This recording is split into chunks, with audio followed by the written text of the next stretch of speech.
Well, welcome back, and how's everybody doing today? And I've got a box sitting here, and we're going to be checking out this trailer. So, my good buddy Gary over at RC Trail Cats, there's the hood off of his Wraith from years ago when we went crawling together. It's been hanging on the wall forever, but Gary and I meet up a lot, and starting to be springtime, and he got a hold of me and said, hey, when we meet up, you want to do a trailer hauling video? And yeah, I'm game. So I ordered this trailer. Normally I would make my trailers, but I have so many projects going on, I wanted to keep it simple. And this is what you get in the box.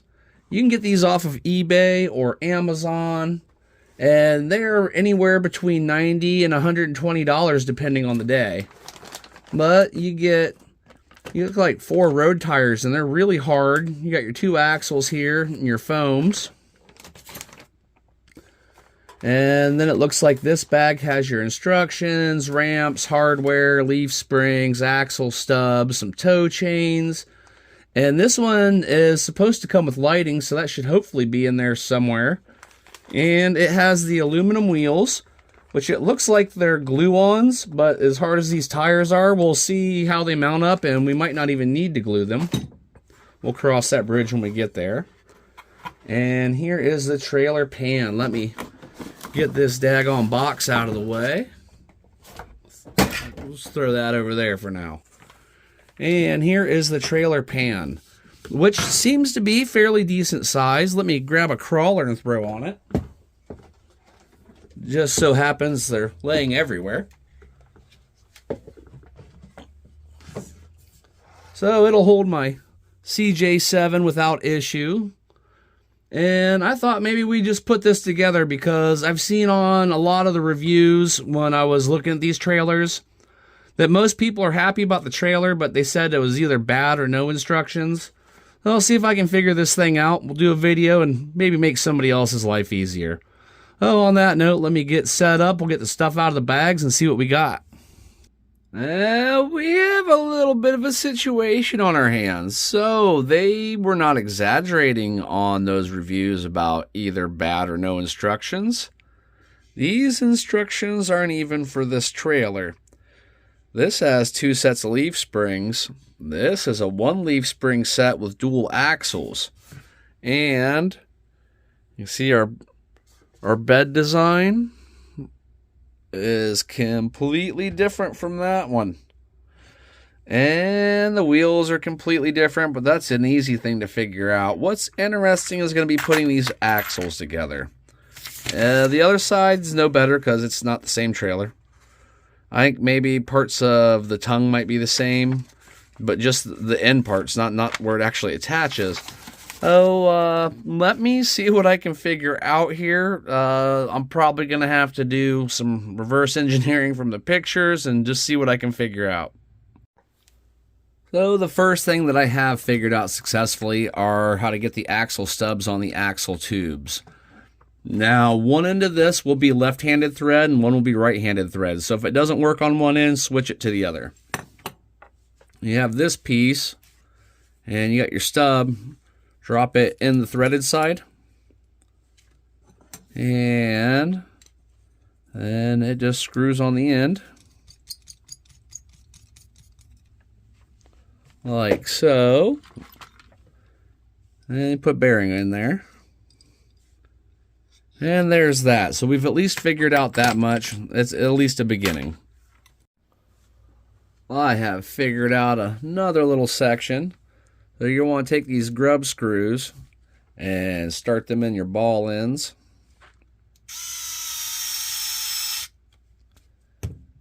And they go in these tubes here.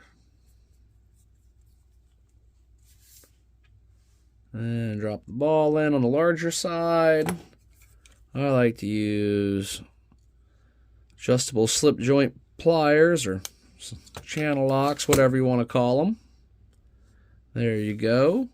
And repeat process for the other side.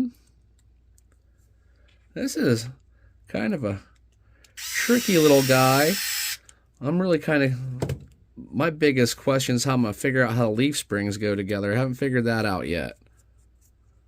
That in. Drop that in the big end.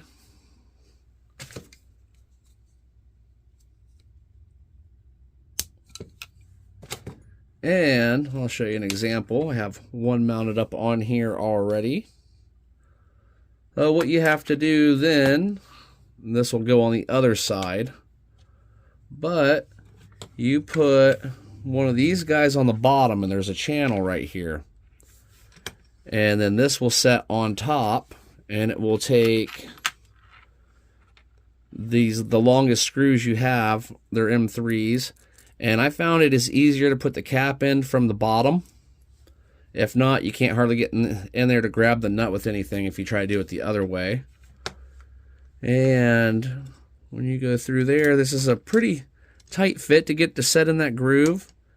And you'll know if you don't have everything setting right because you just won't have enough leftover thread to make it through the ball end when you put that side on. So that guy sets there to get started. And I will be putting some wicking Loctite on here at some point. I'm just throwing this stuff together now to show you how it goes. So that end will sit in there. And then you have to get another one of these and come through the other side, also through that groove in the axle right there. Trying to get it in focus as much as I can, kind of hard with the lighting and the hands and all that good stuff, but we'll do what we can. Hopefully it's at least translating good enough for you to be able to figure out how it's going. And there you go. Nice tight fit through there too. When you get that one in all the way, and that's the side the ball end sets on. Should be just enough to get through there. Once it's all said and done. There we go. I'll take another one of those little M3s.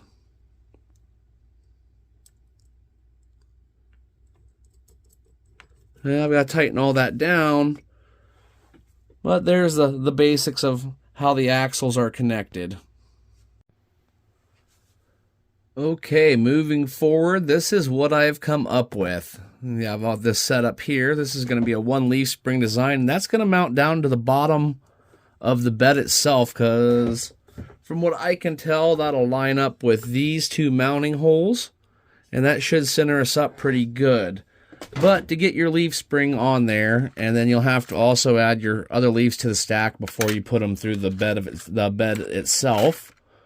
But to get your leaf spring on there, you will get crush sleeves. And theoretically, they should just slide in there. I did have to take pliers and force these ones. They did not fit easily. And once you get those in place, you're still going to have to get them through here, which they do not fit.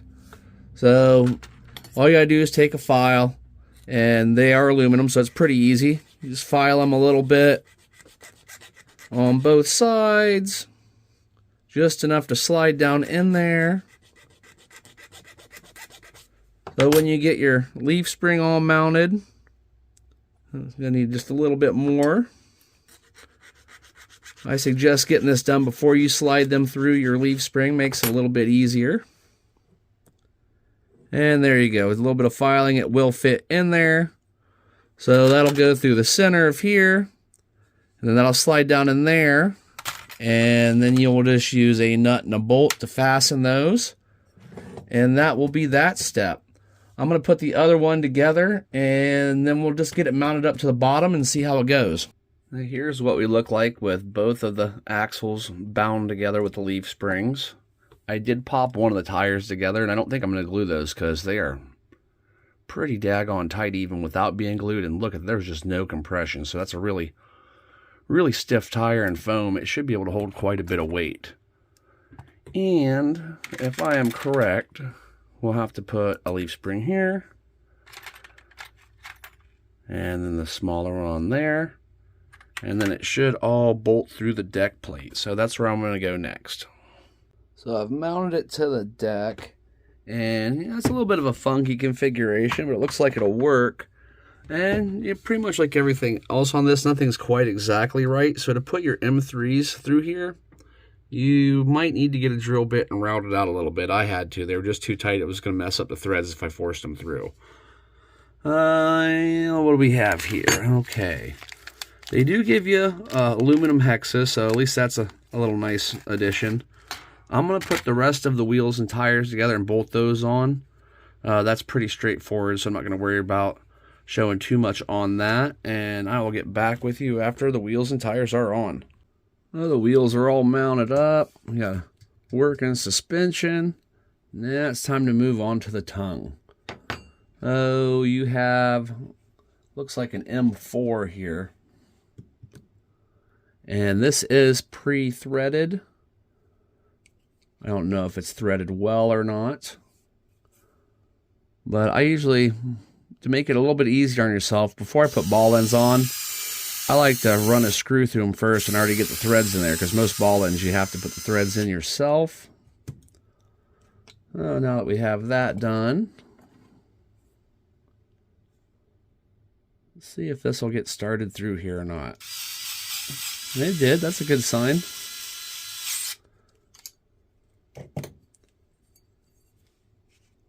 And this will be your hitch to where you actually hook up to your vehicle.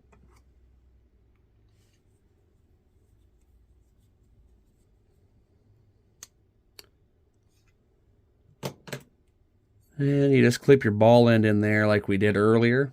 And this has two mounting holes.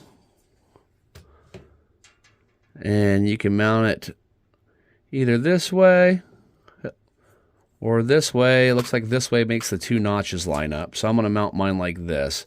But all that is, it looks like two of the M3s, little short M3s. So I'll get those mounted on there and get back with you, because we still have to do, it's got this deal, and I have to look at all the parts and see how it goes together.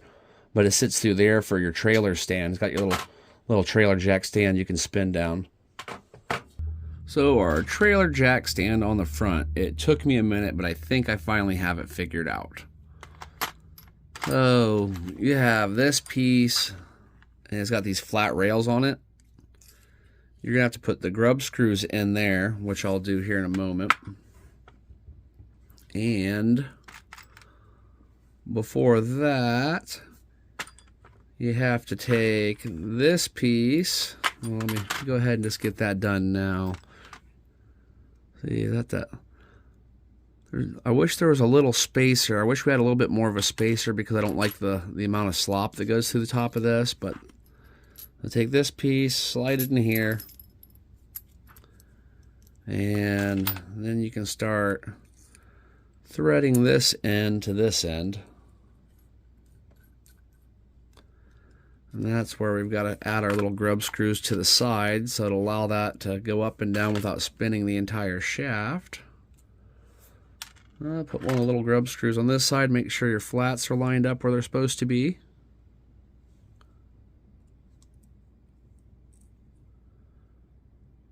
And it's kind of honestly not a great design, because if you tighten the grub screw in too much, then it doesn't move. But if you leave it loose, it may come out on you. So I'm gonna have to make sure I put a little Loctite around that, maybe even a dab of glue to hold that permanently. And once we get that through, you should have a E-clip over here that fits around this shaft. So I'm not real big fan of this design. I wish this bearing slid over it. There we go. All right. I was wondering if I was gonna be able to get that to slip over it. And you put that there to keep your slack up. I thought maybe it looked like it went there, but the first couple times I tried it, it didn't go. Oh, now we have the E-clip on. There we go. And your handle will sit down on this side. And it will also get a little grub screw.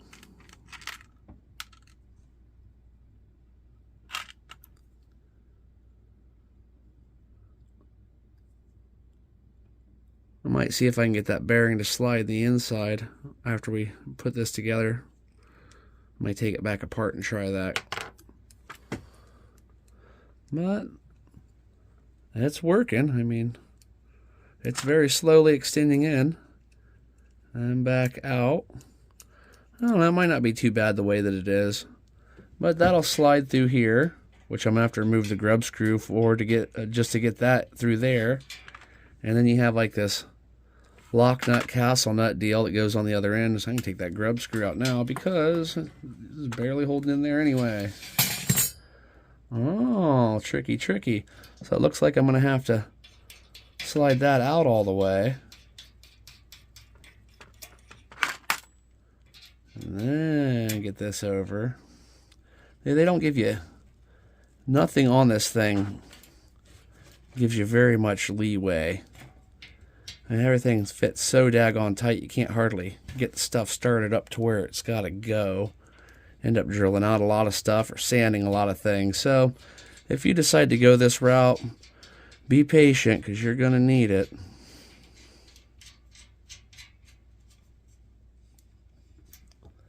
Okay, there we go. Now I can get that back through there.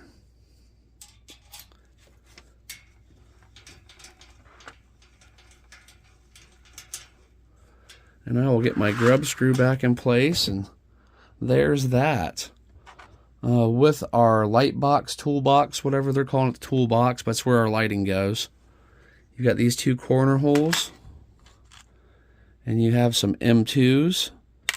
Those should fit right down in there, and that will set here. And just drop those two right through there. I ended up using M3 cap head screws because the flathead M2s did not have nuts, so I used those instead. And I found this little guy, and it slides on right over there, and there's a spot for an E-clip, so then you got your little rolly handle for that. I thought I'd better include that, so make sure you put the E-clip on. For our drop ramps, they do include these. You get 4 of them, and they are like a cap head shoulder bolt. And when they set through here, you would have this much hanging off both ends because it is a shoulder bolt.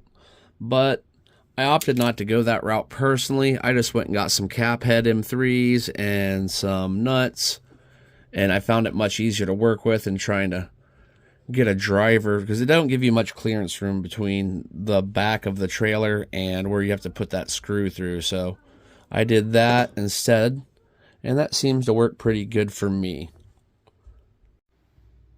With the lighting, so they give you these pods, and you've got these slots here and corresponding slots back here.